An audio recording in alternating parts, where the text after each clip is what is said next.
All right, it's noon, so I think we'll let people to join when they are able to join us. And I just want to say thank you to everybody who joined us on time, and welcome to our event today with Brian Friedman. The topic of today's presentation is rising interest rates. What's next for global financial markets? My name is Tanya Arndt, and I'm a director of a trade institute here at WTC Denver.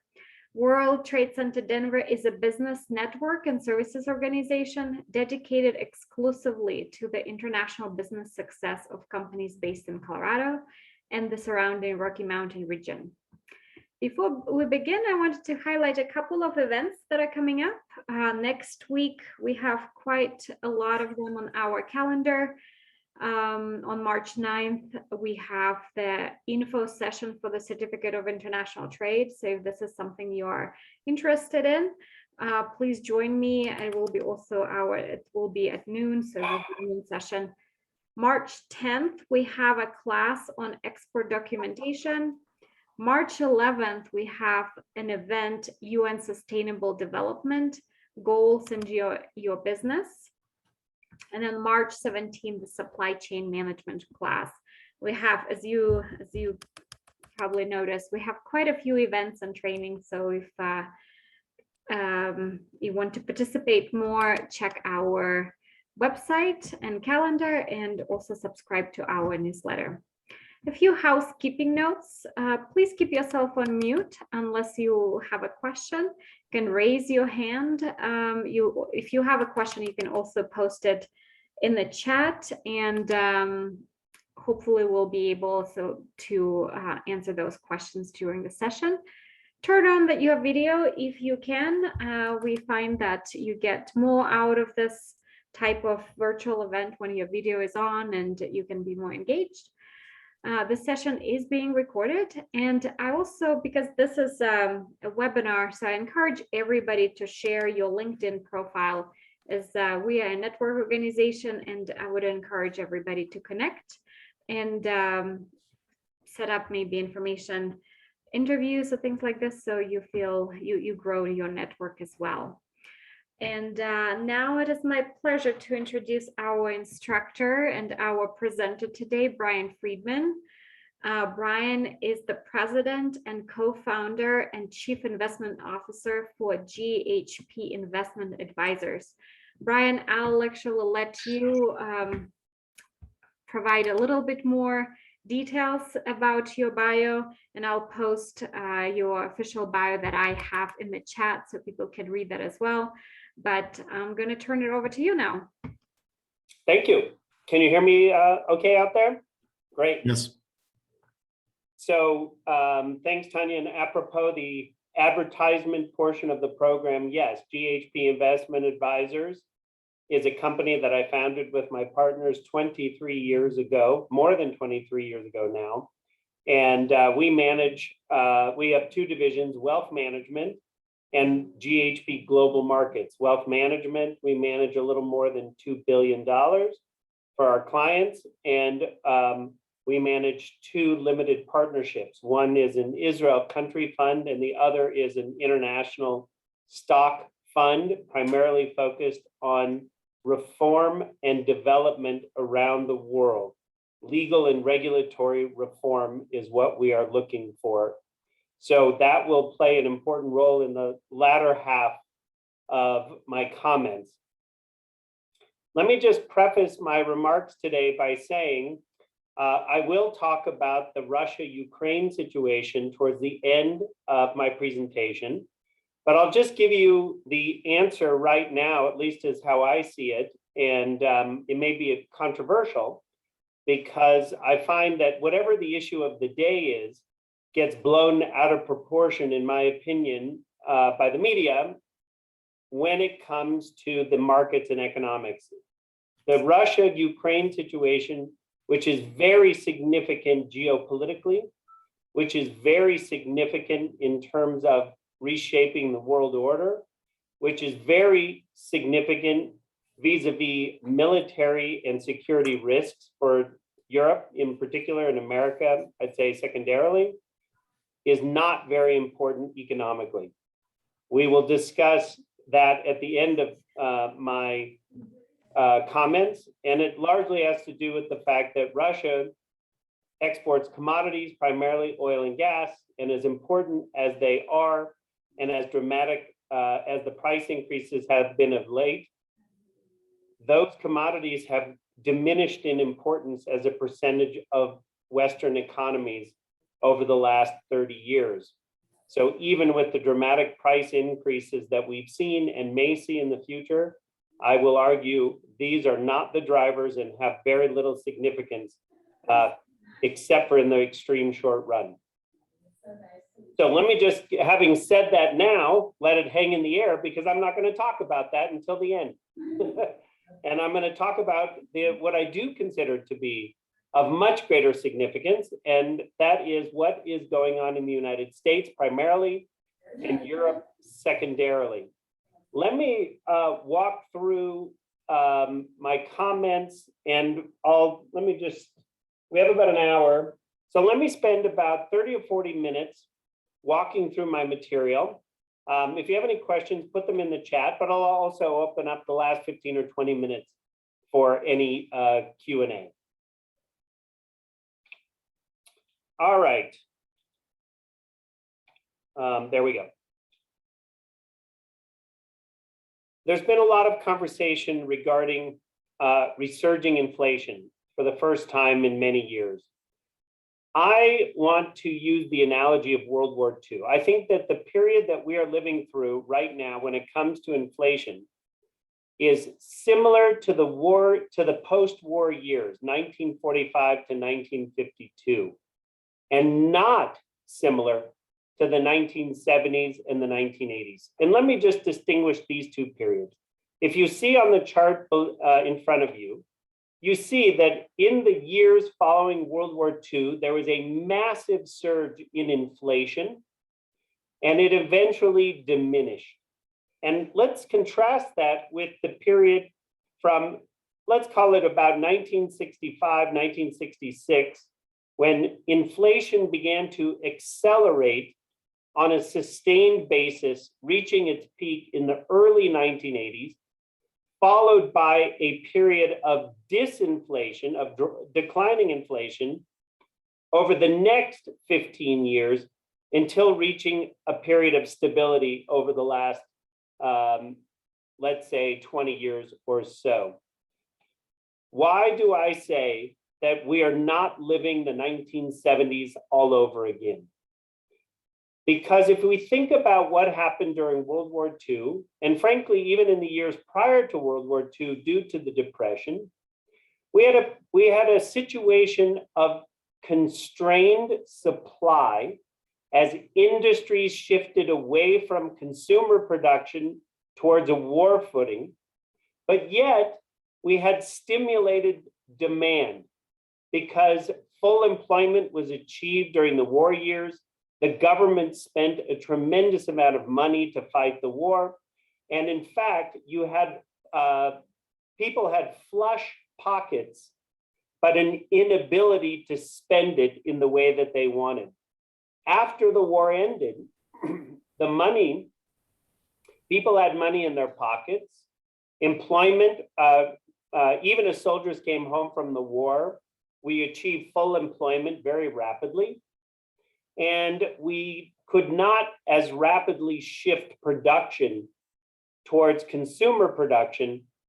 And as a result, there was a mismatch between supply and demand. But as we began that shift, as industries reopened towards consumer production, after an initial surge of inflation, eventually prices moderated. And basically in the 1950s and the first half of the 1960s, we experienced a very modest rate of inflation, roughly 2% a year, very similar to what we have been experiencing in the years following the financial crisis in the United States. So I am going to argue that the pandemic was really a war footing. From an economic point of view, we restricted supply while stimulating demand, leading to a post-war explosion in prices. Post-war, I'm using that term as an analogy. Obviously, what we did in the pandemic was on a much smaller scale than the restriction in supply that we had during the war years in World War II. But the stimulus in terms of demand was on a much larger scale than what we did in World War II. So as a result, we're going to experience a surge in prices. That's what we've been experiencing now. And there will be, just like in the years after World War II, a mismatch between the timing of the stimulus, which we put into people's pockets over the last 2 years, and the reopening, which is what we've only been doing in recent quarters. Once again, that has showed up in interest rates. So what you're looking at here is the Fed funds rate. And I'm using these long-term charts on purpose. I'm taking them back as far as I can go to the post-war years, the 1950s, the 1960s, because the period of time that we've been living in now, for the last 10 or 15 years, I'd argue basically 20 years since the dot-com bubble burst, has been a period very similar from an inflation and interest rate point of view to the 1950s and the 1960s. We've had low inflation and very low interest rates. Now, interest rates in the post-financial crisis period have been even lower than what they averaged in the 1950s and 1960s. But inflation has been about the same as what we experienced in the 1950s and the early 1960s. There are reasons for that. I won't get too deeply into that. But what I want to say is, if what I'm saying is true, that we are experiencing a brief surge in inflation similar to the type of surge that we experienced after World War II, we should not expect interest rates to similarly surge. They will rise back up to levels that we have already seen in very recent times. 2.5% maybe at their peak, maybe 3.5%. Back in the day, in the 1950s and the 1960s, the highest rate the Fed funds achieved in that period of time was 4.5%. I think it will be very unlikely if we see the type of interest rate increases that we saw in the 1970s or even the 1980s or even the 1990s. If this constrained supply and stimulated demand argument is correct. Let me talk about why I think it's correct. By the way, before I even get there, similarly, in terms of long-term interest rates, what we have been living through in terms of 10-year treasury yields are much lower levels in recent years than what we experienced in the 1950s and the 1960s, despite the fact that inflation has been roughly the same. Why? There's a lot more capital sloshing around the planet Earth today than there was then. And that does not appear to be letting up. We are becoming wealthier in terms of this country, contrary to some of the rhetoric that you might hear. And the planet is wealthier. And as a result, there's a much larger supply of capital, and the cost of that capital has fallen permanently. That does not mean, however, that interest rates won't go up from the very low levels that they're at now. It just means that instead of going up to around 5% like we saw in the 60s, and instead of going up to, much higher levels like we saw in the 90s, 6-7%, they will probably peak out somewhere in the neighborhood of 4%, 4.5%, maybe, in terms of 10-year treasury yields. Similarly, if we expand our view to Europe, European interest rates have been negative ever since about 2015. And they've been very low since the financial crisis. it's hard for us as Americans to get our minds around negative interest rates. It's exactly as they sound, that if you lend somebody money, if a bank makes a loan, they pay the borrower. That's exactly what's going on. And in this case, it's the central bank, the European Central Bank, paying the borrower rather than the other way around. Obviously, that is an unsustainable situation. The only reason that that exists is because of the incredible weakness of the European financial system in the euro area and the weakness of their economies. If the financial system is improving, which we'll talk about in a second, if they start to get on a growth footing, then interest rates will once again turn positive and perhaps start to normalize. As you can see, if we go back to the pre-financial crisis era, interest rates ranged from about between 2 and 5% during that period of time. And I suspect, just like the United States, interest rates will rise substantially where they are, but they may not get back up to that level. Why? Because they're part of the global economy where we have this abundance of capital. Ben Bernanke in years gone by called it a capital glut. I wouldn't call it a glut. I would just say we're getting wealthier as a planet. There's more capital and the cost of capital is falling. And as long as we open up our economies from the pandemic restrictions, then much of that capital will find a home without producing massive inflation. But while we keep these restrictions in place, either from a policy point of view or just a practical point of view, meaning people have to feel confident to travel, to go to Europe, to stay in a hotel, and that hotel has to once again achieve full capacity before it's an unrestricted environment, just to use an analogy.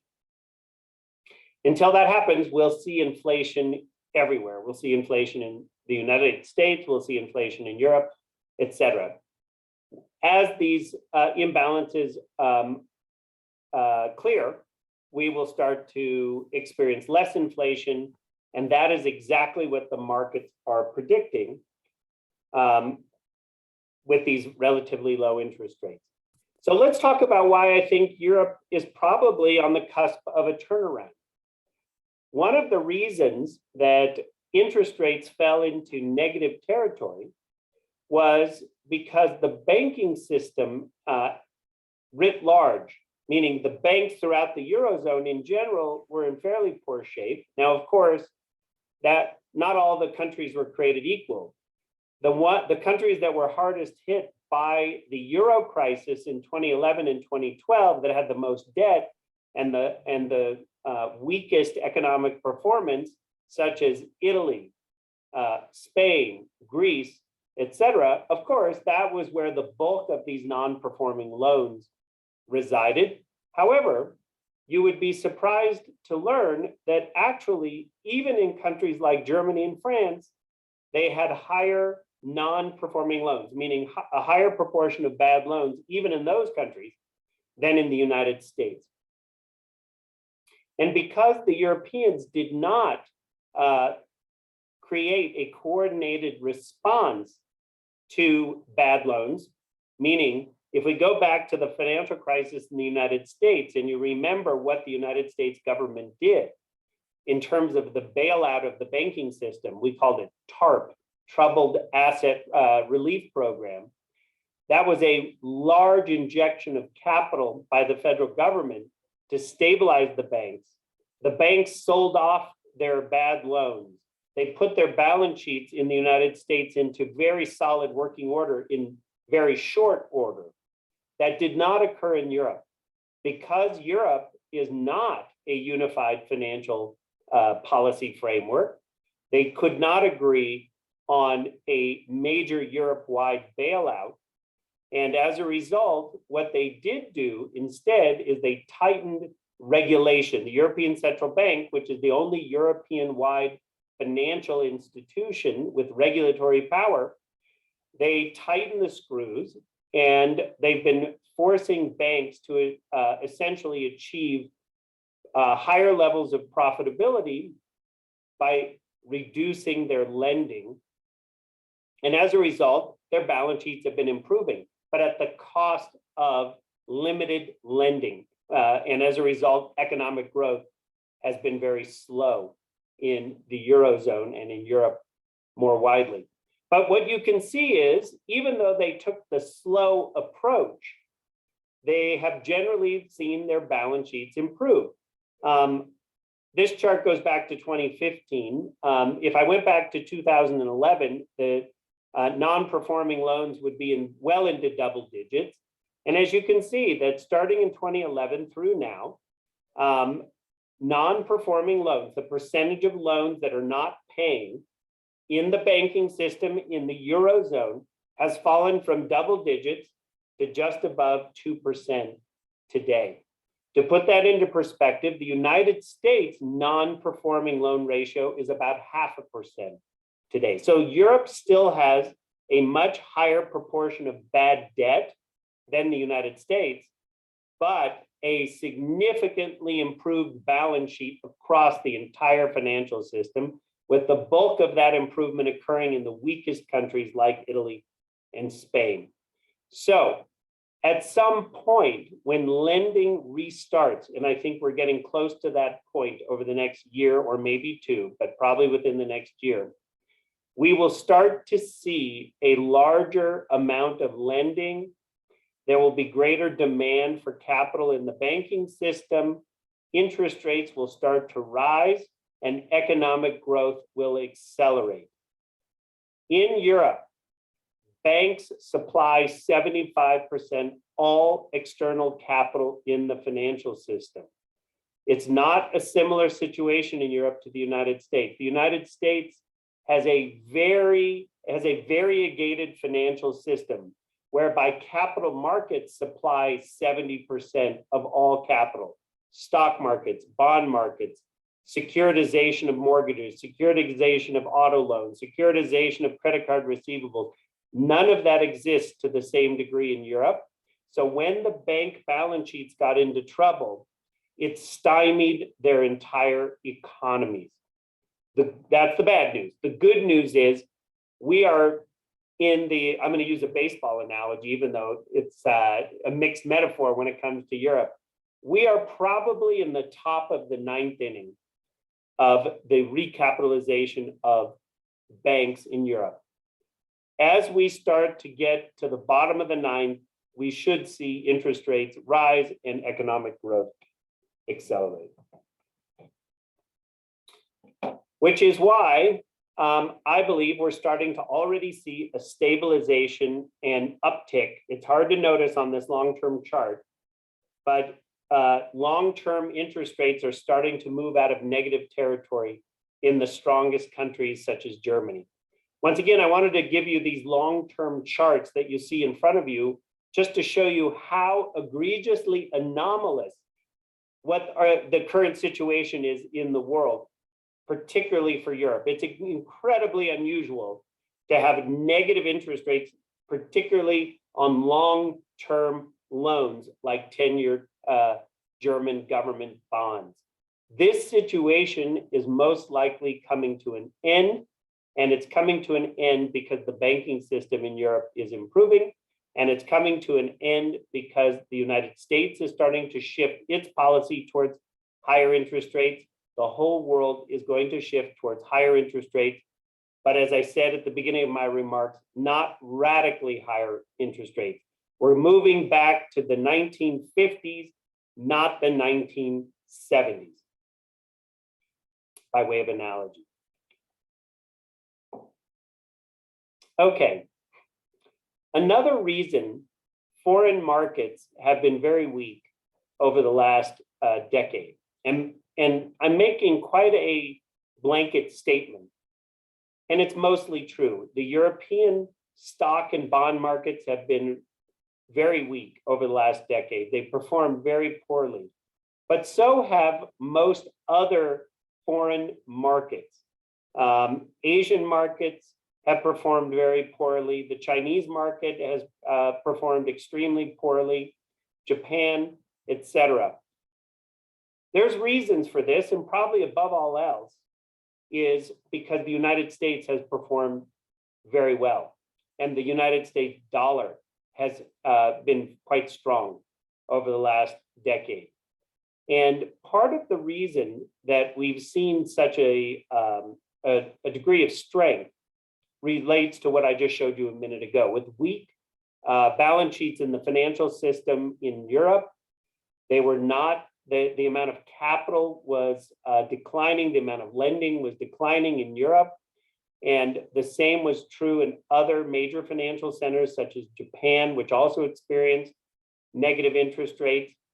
The United States, on the other hand, because we recapitalized our financial system quickly in the early days after the financial crisis, experienced relatively strong growth in the years leading up to the pandemic.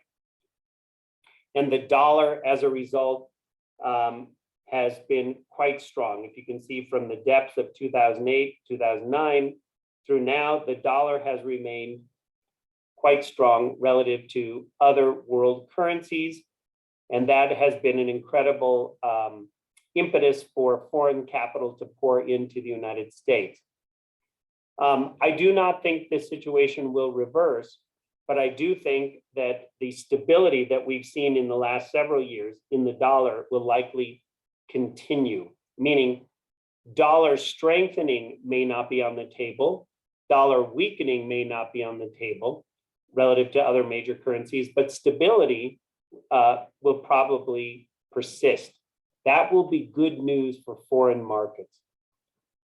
Because if you're a foreigner and you're thinking about where to place your capital and you see that your currency is declining relative to the dollar, that's an added element of return to you that makes the United States an attractive place to invest. If the dollar is not strengthening, that added impetus is taken off the table. And I think that, and then if you see some strengthening in your own markets and in your own economy, then of course you have the arrow starts to tilt towards your own market. So I think that we're starting to shift out of this US-centric dollar-denominated financial world that we've been in since the financial crisis. Like I said, we're in the top of the ninth relative to Europe. So in terms of their balance sheets improving in their banking system. So is that something that will happen immediately this year? I don't know. But over the next 3, 4, 5 years, I think that it's going to tilt increasingly towards improvement in European economies, European markets, and probably other world economies too. And we'll, in a minute, I'll make some distinctions among other regions of the world. Okay. In the next few minutes before I end my presentation, let me just back up my claim that I think that we are not in the 1970s all over again. That the inflation environment that we're living in is a spike based on an excess of supply, an excess of demand when it comes to financial resources, but a constraint of supply. So let's talk first about the money that's been stuffed into consumers' pockets. I think this chart that you see in front of you dramatically shows what the United States did during the pandemic. This is the personal savings rate in the United States. And as you can see, a lot of people may not realize this, but after many years of declining, personal savings began to rise actually in the United States, starting about 15 years ago. And it was roughly about 7.5% just on the eve of the pandemic. And then when we shut down the economy in March and April of 2020, and the government reacted with several rounds of fiscal support. In fact, I like to use the word support because originally we were replacing lost incomes from industries that had been shut down temporarily. And the fear was that these industries would be shut down much longer than in fact turned out to be the case. For most industries, there are still some that are facing very severe restrictions, either because of government policy or mostly because of consumer behavior, like airlines, cruise ships, hotels, things of that nature, restaurants.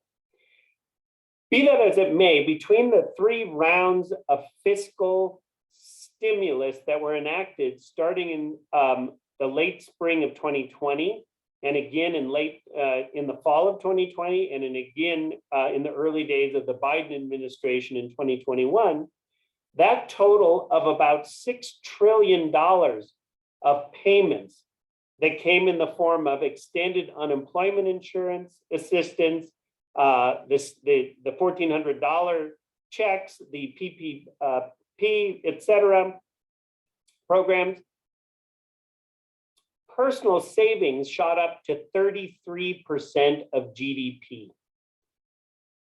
Let that sink in for a minute. The government handed out enough money during that during those 3 stimulus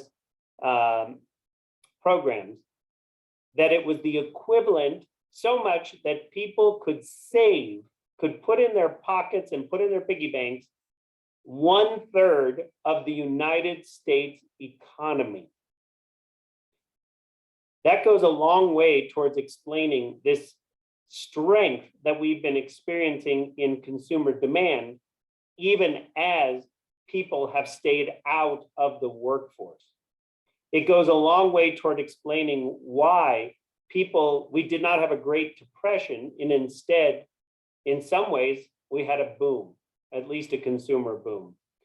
But you'll also notice that what's happened since these programs ended, and the first programs ended in September of 2021, the final programs ended in December of 2021, and as a result, we're in the first quarter without any stimulus whatsoever, and you'll see that the personal savings rate is normalizing.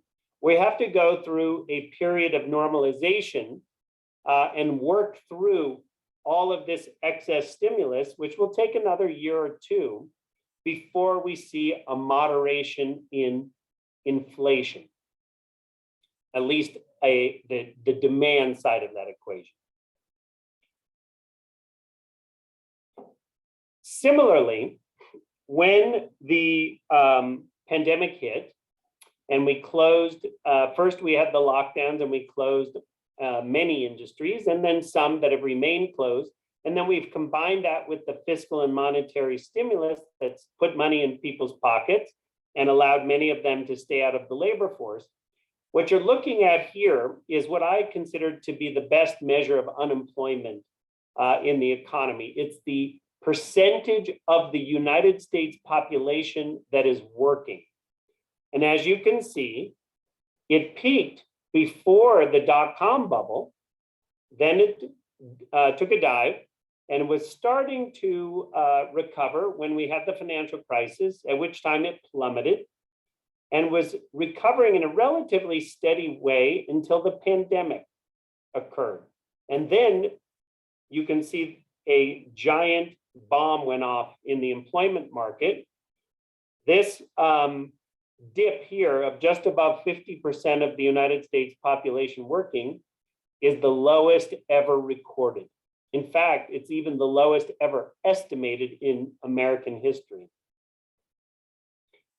As the economy began to rebound, the percentage of people working has also rebounded, but we stand about 2 or 3 percentage points below still where we were before the pandemic, and we stand about 4 or 5, maybe even 6 percentage points below where we stood before this era of greater macroeconomic volatility, which began with the bursting of the dot-com bubble, followed by the housing bubble, followed by the pandemic.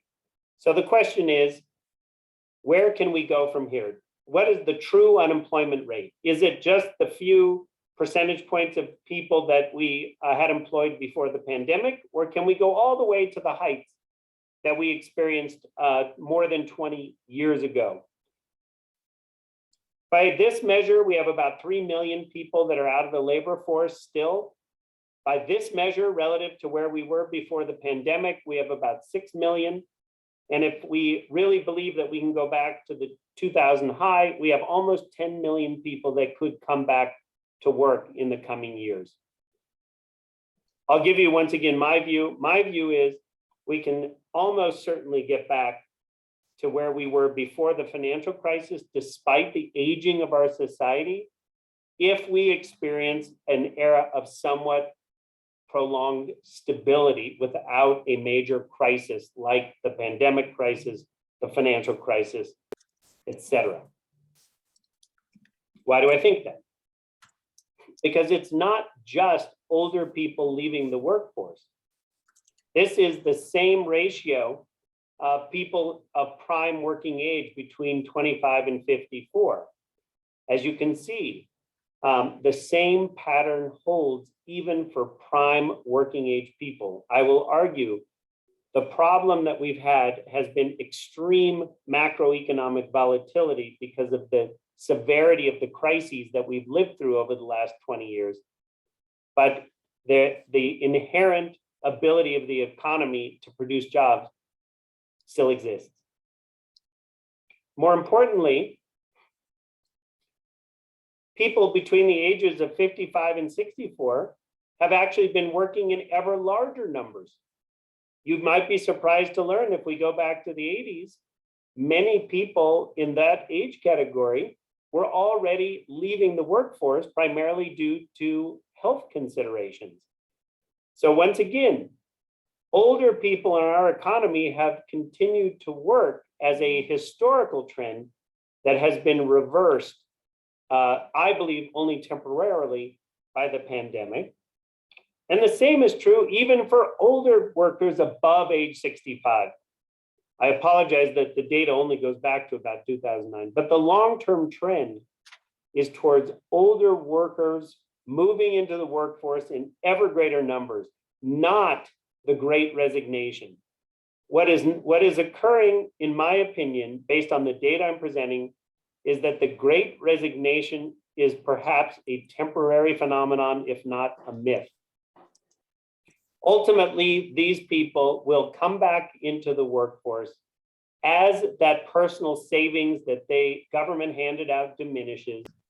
It will keep a lid on wage escalation, but not for another year or two as we exit this war footing, this restriction of supply and a stimulation of demand. We've already stopped stimulating demand.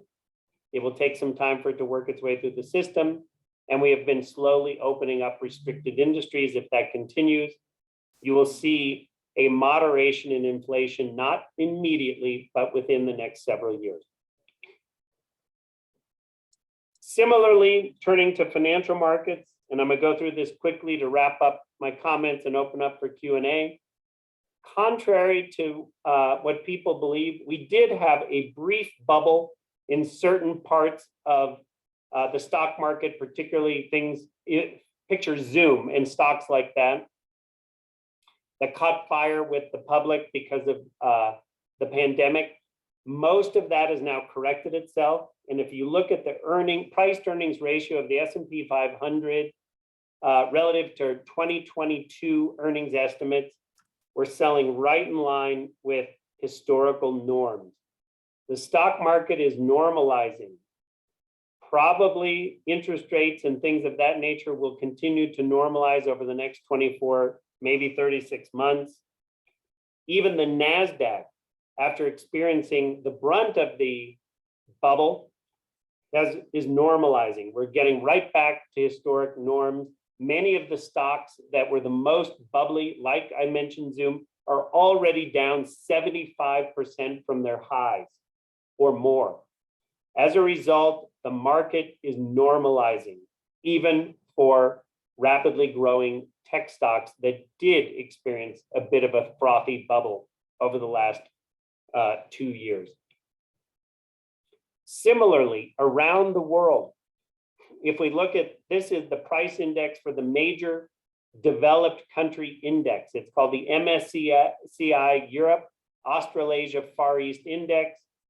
As you can see here, hopefully you can see on your screens, 14 times earnings is not only roughly in line with historical norms, it's actually a bit at the low end.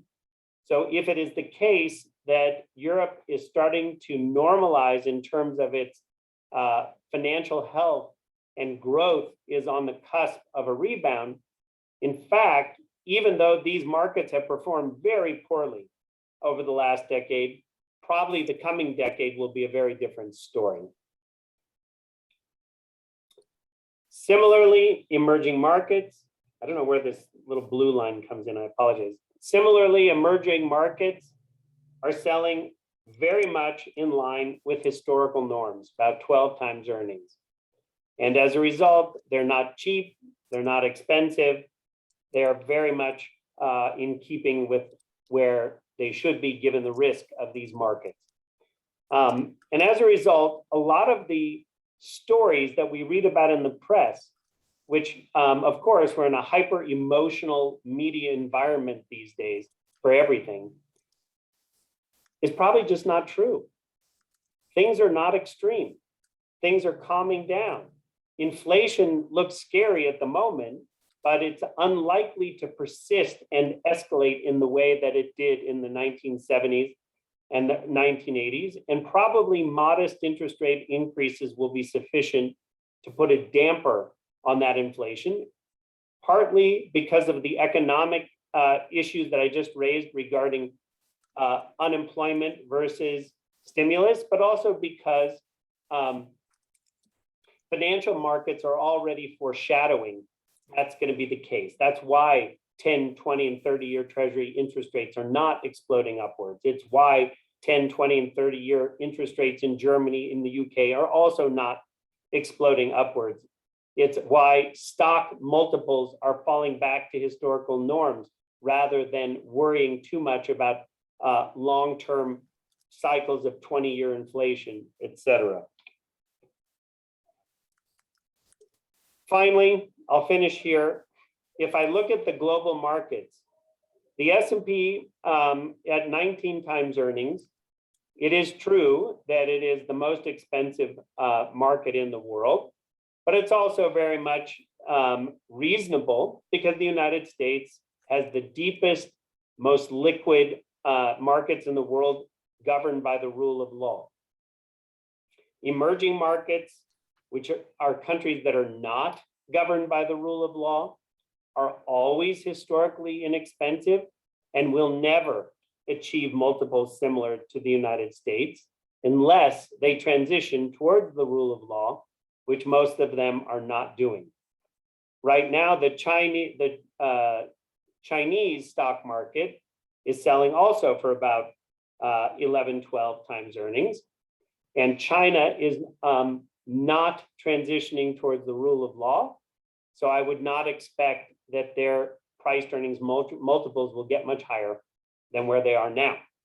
Similarly, Russia, this 4 times earnings, you might be surprised to know, is before their market crashed over the last few days. And Russian stocks are probably overvalued at this price because they're worth 0, because Russia is not governed by the rule of law at all. And as a result, from the way that we think about investing in world markets, we would never invest in Russia. We would never invest in China in any way, shape, or form, because these countries do not recognize private property sufficiently to give us comfort that if we owned stocks, that we actually had ownership rights over the assets and the operations of the underlying businesses. As a result, I think the stock markets around the world are smart enough to understand that these markets are worth very little, which is why their multiples are so low. What's interesting is what's going on in the developed world.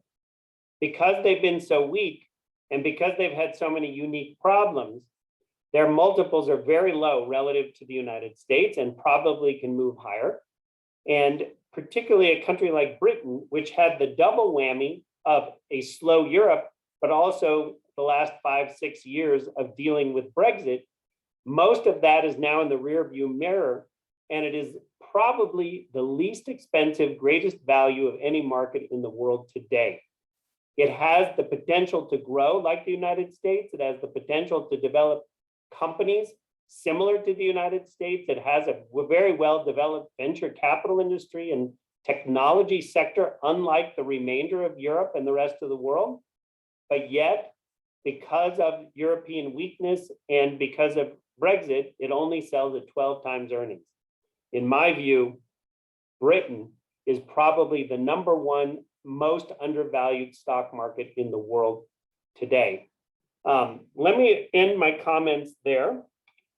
Thank you for your time, and let me just open it up for any questions, clarifications, or debate that you might want to have for the next 15 minutes or so. Thank you so much, Brian. So I don't see any questions in the chat, but if you have any questions, you can just raise the hand or unmute yourself and ask your question. While we are waiting for the questions to come in, I would invite you all to share your reactions on the information that you just heard. Does that mean everybody agrees with everything I just said? It's the first time that's ever happened. Brian, I would love for you to, thank you for this, by the way, it was excellent. I would love for you to just share what your thoughts are on, these sanctions with Russia and the aftermath of what's happening right now with Russia and Ukraine. Not that I know you're not a crystal ball magician here, but just curious what you think the long-term implications will be. Yeah, Karen, thank you. And I've enjoyed it. And I promised I would work that in at the beginning. So thank you for reminding me. Sure. If we think about Russia from an economic point of view, so first of all, remember, Russia throughout its entire history has never been a major economic power. Even in the days of the Soviet Union, it was completely cut off from the remainder of the global economy. So even at its height as a superpower, it was never an economic power. It was always a military power. And in the days of the Soviet Union, I would argue an ideological power, right? It was it was promoting communism around the world. After the collapse of the Soviet Union, the Russian economy collapsed. GDP in Russia fell by 50% during the 1990s. And Putin came to power really and remained in power because of the resurgence of the Russian economy. And the resurgence of the Russian economy, I would argue, really had very little to do with any shift in policy in terms of Russia. They didn't do a very good job getting their act together in terms of governance of their economy. In fact, in many ways, they just divvied up the spoils of what is largely a natural resource-based export economy. But they did get lucky because the price of oil in particular began to rebound. And then the price of natural gas also reached higher levels. And what Vladimir Putin was able to do was to take the money that Russia was now earning and get that oil and gas sector in particular up to global production levels. So that's why Russia today is the second largest oil producer in the world. By the way, the #1 oil producer in the world is the United States. So in any case, Russia's budget, for example, oil and gas revenues make up 40% of Russia's state budget. Oil and gas has fluctuated as a percentage of the Russian economy based on prices. When prices are high, it's been as much as 1/3 of GDP, and when prices are low, it's been as little as 15% of GDP. So Russia rises and falls based on commodity prices and exports. So it is true that the flip side of that coin, the importers such as Germany, which import a huge, and Italy, for example, import the bulk of their natural gas needs from Russia. However, when in the media, they often say, well, Germany is dependent on Russia, or Italy is dependent on gas imports from Russia. Who is dependent on who? It is true that if Germany stopped importing gas from Russia, they would face some significant pain in the short run. But that pain can be mitigated by imports from other places, of course, at higher prices. And the cost of doing so would be measured in terms of very low single digits of GDP, 1%, 2% at most, in the most affected countries. Whereas if Germany, Italy, and the rest of Europe were to cut off gas imports from Russia, yes, they would face that pain of 1 to 2 percentage points of GDP, but Russia would face a complete and utter collapse of its budget. It would face probably the most severe recession that it's ever faced other than the post-Soviet years. Russia is not a major player in the global economy in any way, with the exception of commodity exports, for which they are at tremendous risk if Europe decided to incur a modest amount of pain. So I suspect that that calculation will enter the minds of policymakers in Germany, Italy, and the rest of the European Union if, and I suspect when, Russia significantly ups the ante militarily in Ukraine. I think Russia is extremely vulnerable to a cutoff in purchases of gas, despite the short-term pain that would occur in terms of spiking prices for gas and oil in the world economy. So in any case, I view it in a little bit flipped situation than I hear it reported most commonly, because I think that Russia is completely dependent on oil and gas, and Germany and Italy and the rest of Europe is somewhat dependent on Russian gas, and it can be substituted. And of course, it's an unfortunate situation that we even have to have these debates. But I do think that Europe has significant economic warfare capabilities that they have not even come close to deploying when it comes to Russian oil and gas. I don't know if they will, because I'm not sure they have the cojones to do it, but they could do it if they need, if they're willing to incur a little bit of pain.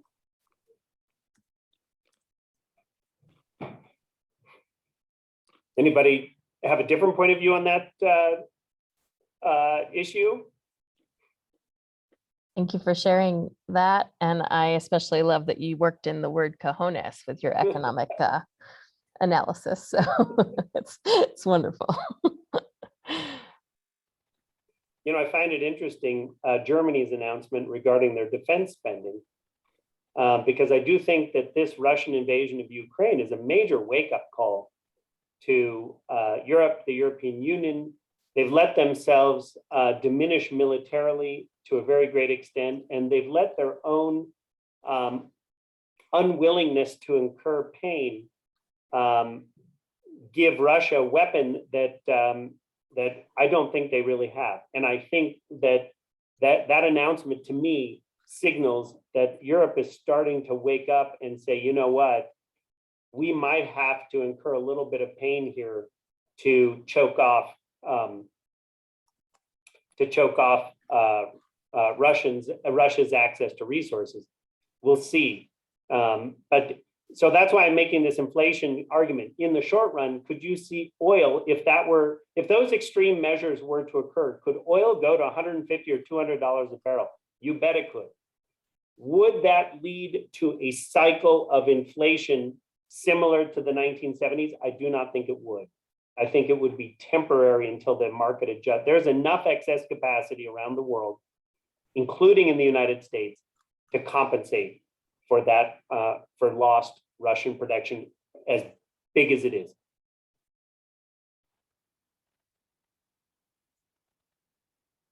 Thank you. I have another question. So with this rising interest rates, do you see properties going higher in the price, or it will eventually go down? Was your question, with higher interest rates, will property prices? Yes, the real estate impacted? around the US and maybe globally too. Yeah, that's a great question.